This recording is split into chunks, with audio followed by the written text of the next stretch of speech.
Welcome to the Mindful Momentum podcast. I'm your host, Robin Todd, and today we're going to talk about the significance of a mindfulness-based peer support program. Today joining me is Nancy Spangler, a good friend, colleague, and passionate advocate about mental health, resilience, and peer support. So welcome, Nancy. Thank you, Robin. For being it's great to be here. Yeah. So why don't we start out and tell us a little bit about you and why you're passionate about peer support? So a little about me is that I began as an occupational therapist and practiced in clinical settings like rehab for physical disabilities, inpatient psychiatry, and then took occupational therapy to the Kansas City, Missouri school districts as the first OT there.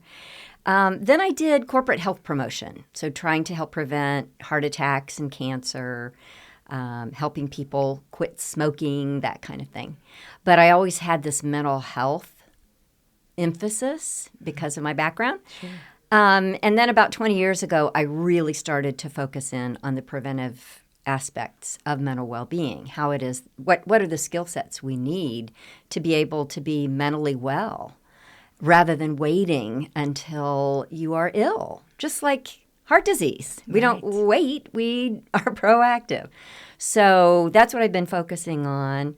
I love this kind of work. I have loved working with you on prioritizing mental well-being in a very proactive and creative way.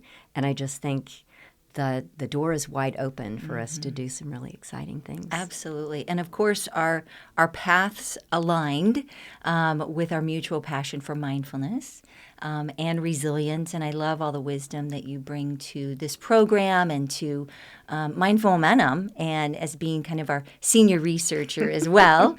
But also just the joy that it's been to work together to really develop this program that's so exciting and timely and relevant. And I just, I appreciate you. And it feels like it has momentum. Yes, Mindful it definitely momentum. has momentum, yeah. As I think the time is right. And we know everything's always about timing, I feel like.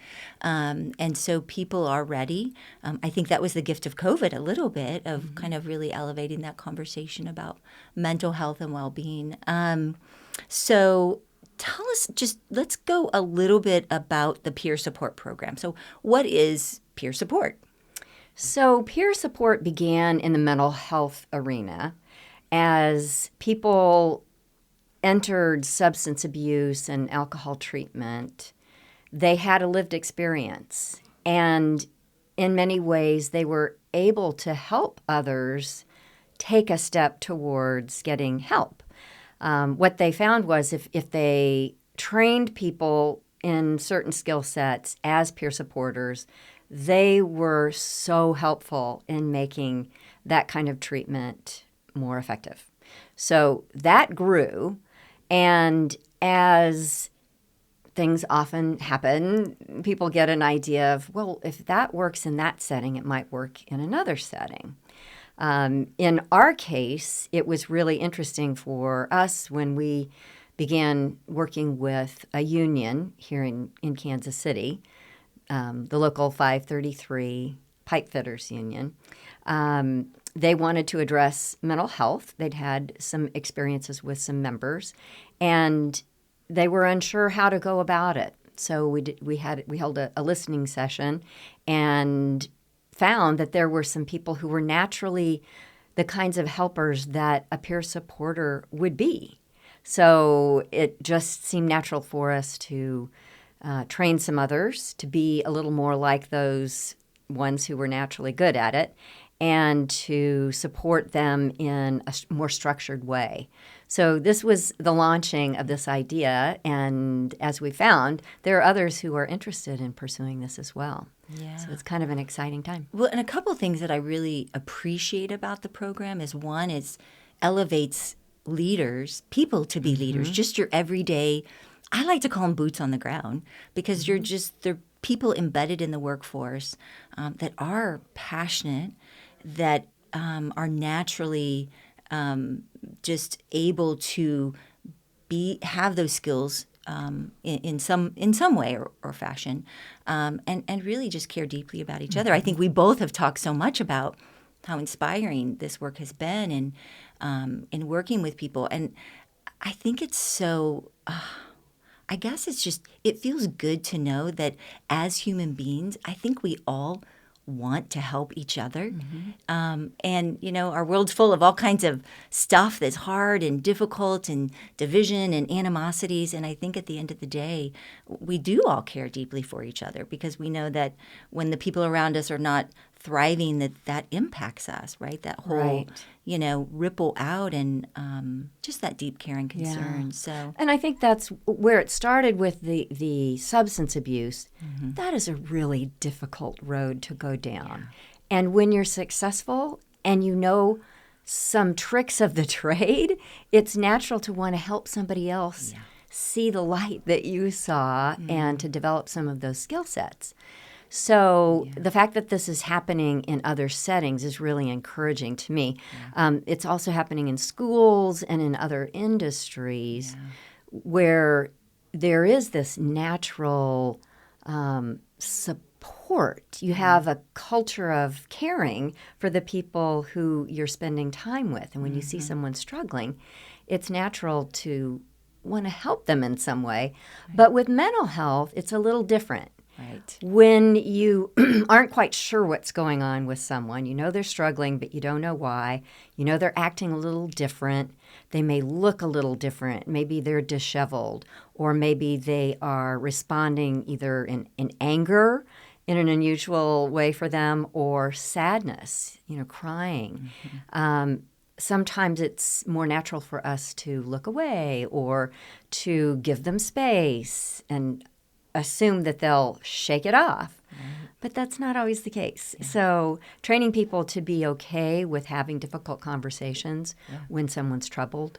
Well, and that's one of my favorite things about this training is really giving people those words to use on how to reach out. I think even if you do see somebody, it's just hard to know, like, what do I say? Am I gonna if I say something, is it going to make it worse? And then the other thing that I love is you alluded to earlier, which is, what it looks like on the outside may be very different than what's going on the inside, right? And so we can make these quick judgments and assumptions about people. And I think that really leads into why this is a little bit different with the mindfulness-based approach. So people ask me what's different about this program. And so let's dive a little bit deeper into the mindfulness-based piece of it. Well, you know that I have a very deep and long-standing practice of mindfulness and have seen the trend in mindfulness training moving away from seated meditation for 45 minutes or whatever in quiet, stillness, and just focusing on the breath to micro skills that are employed at moments when it's very helpful. And being able to recognize when you're aware that you're more aware. That's truly the essence of mindfulness. And it's been exciting to see that happen. So the ability to incorporate that into a program like this makes it really unique. There are a lot of people for whom this is such a new concept. Mindfulness can seem out there and weird or odd, or I don't know what that is. So to break it down and to get people practicing bits and pieces of mindfulness and to actually have them report back that they've applied it, it's just so rewarding. Yeah. Well, and I think, too, the mindfulness-based piece of it helps in two regards, in the sense that we're equipping those peer supporters to have their own skills, right, so that they can keep being a peer supporter and be kind of in that place to be able to manage all the things that they're managing because they're just like everybody else. But then also whatever we do that's helpful, we naturally want to kind of share with the people around it. So it gives them a little bit of a toolbox to, if they are talking with somebody, to say, how about we just take a few deep breaths? I found that to be really helpful. You want me to, let's do it together, right? Or, have you thought about, tell me something that's good that's happening, right? Helping people kind of shift their spotlight, or finding that nugget mustard of seed. mustard seed of gratitude. So I think the other piece of that, it gives them something at, again, organic, authentic Tangible. moments to just be able to share something with people as they perhaps talk about or discuss, do they need more? Because that's the other thing. Let's talk a little bit about the kind of components of the peer support program. So in the training that we do, people often ask, what does that involve? And so what in essence is that peer supporter being trained to do?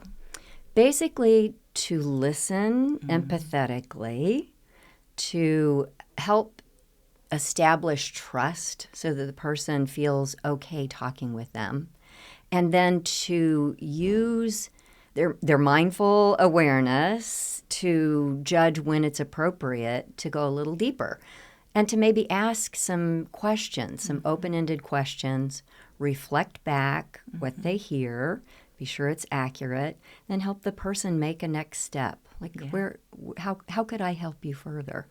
We also train the peer supporters to understand what resources they have available to them. They have free counseling. They have extended counseling available through their health plan. There are lots of community resources that any person out there could use, but they may not be aware of. So giving them a little overview of some of those resources, and the freedom to just sit down and help that person actually even make a call reduces a lot of the stress about what support could I get and how do I do it. Yeah. Well, and I think that's a beautiful piece of it, because I think when people are struggling, even if they know they need to reach out, even though I feel like, and HR people, I'm sorry, but they try so hard to let people know of all of the resources that they have.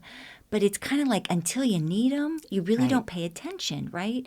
And I think when you're in that kind of place of you're struggling, or maybe it is a bit of a crisis, just figuring that out seems daunting, right? So just having Yes. that person to kind of walk you through that, and then that last piece of support along the way, right? I think is also just a beautiful element of the peer support model. Walking with them. Walking with them and being a mentor or a role model, using some of these micro skills. The deep breathing, just for a few breaths, Right. like helping them do that physically. Right. Yes.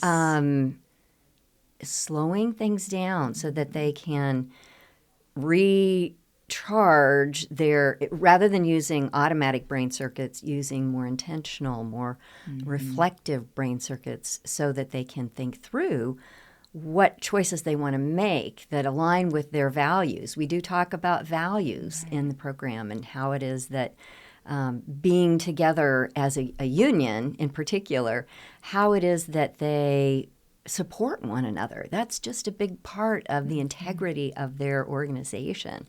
And to be able to help someone pause and go that direction rather than going off in anger or sadness in an automatic way that really isn't going to get them toward their goals. Well, and let's also dive into a little bit of the statistics, like why are we here and why now? Because I think anytime I share the statistics in the construction industry, I am taken aback, and I think everyone is, because they're staggering. Right. The high suicide rate, the high mental illness, just the stigma associated in this culture, and kind of that go-to of in many years past of having those unhealthy coping mechanisms and ways to self-soothe and ways to kind of just numb the pain of whatever we're struggling with has really been the culture. And so I think that I personally, and I know you are too, just feel like finally they've known this for a while and they're ready to take action. Yes. I sense, after talking with some of these groups, that there is a willingness to look at the culture of construction and really understand why this is happening. There is a tough guy exterior, but these are people. They're just warm and friendly, and they're people who suffer. The work itself can be very long hours, very early in the morning, long days.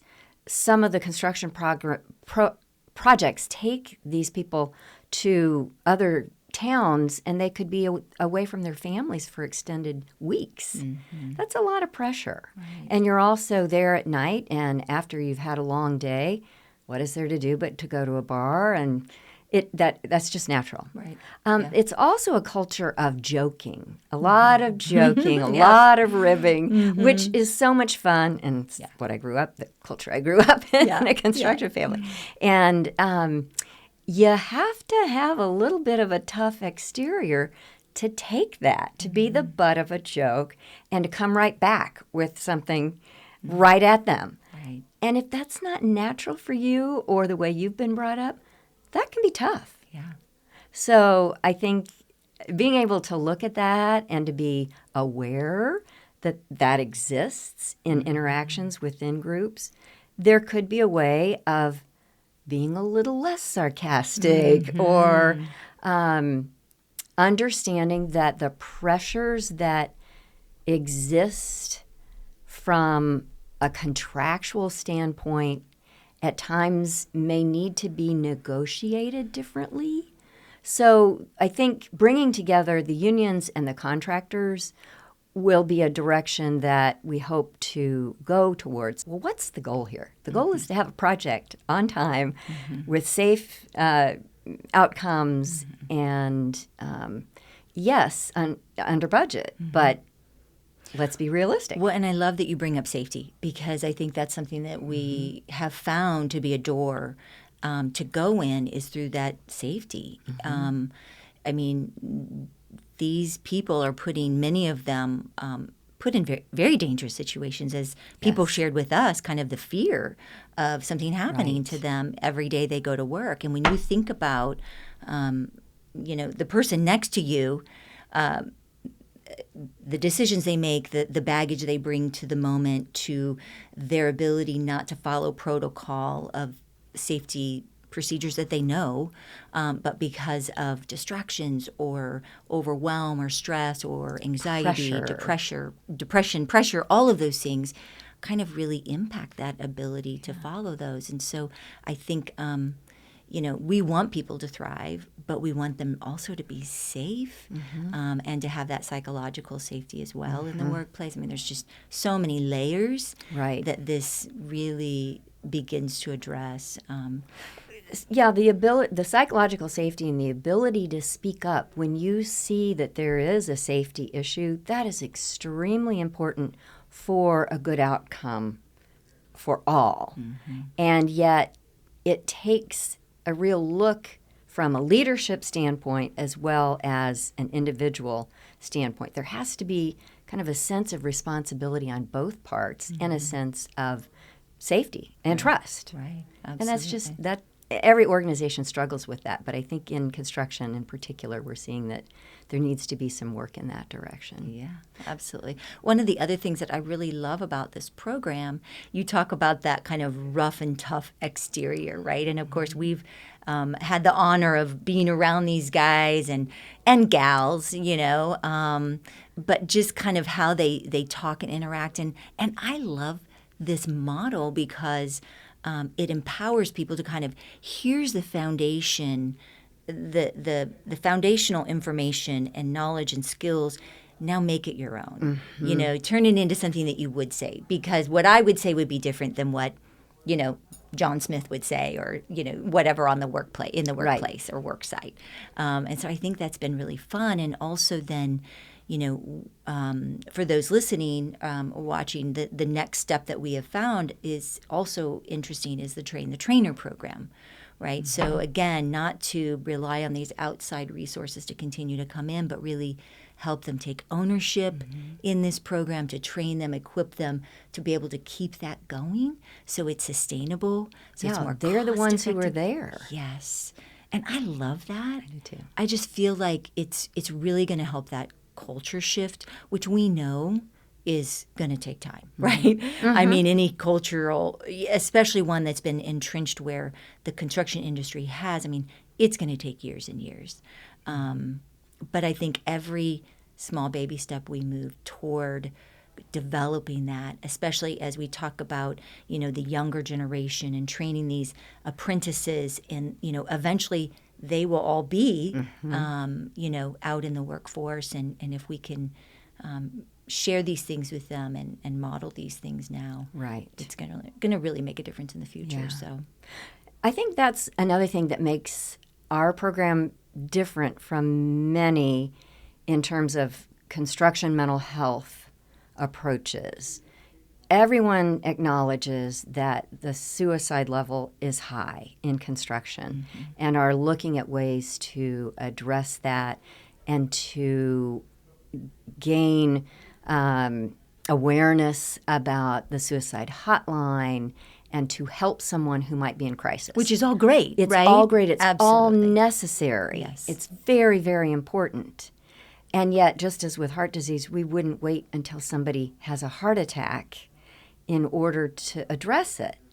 There are so many things that we have learned through looking at ways of addressing mental health treatment, like cognitive behavior therapy, dialectical behavior therapy, and that mindfulness component that's part of that, family systems therapy. All of those have been studied and found to be effective as therapeutic interventions. Well, then why can't we learn the skill sets that are taught Yes. in those kinds of therapy much earlier? And much of that is understanding your emotions, understanding when you are operating in an automatic way versus an intentional way, and better communication.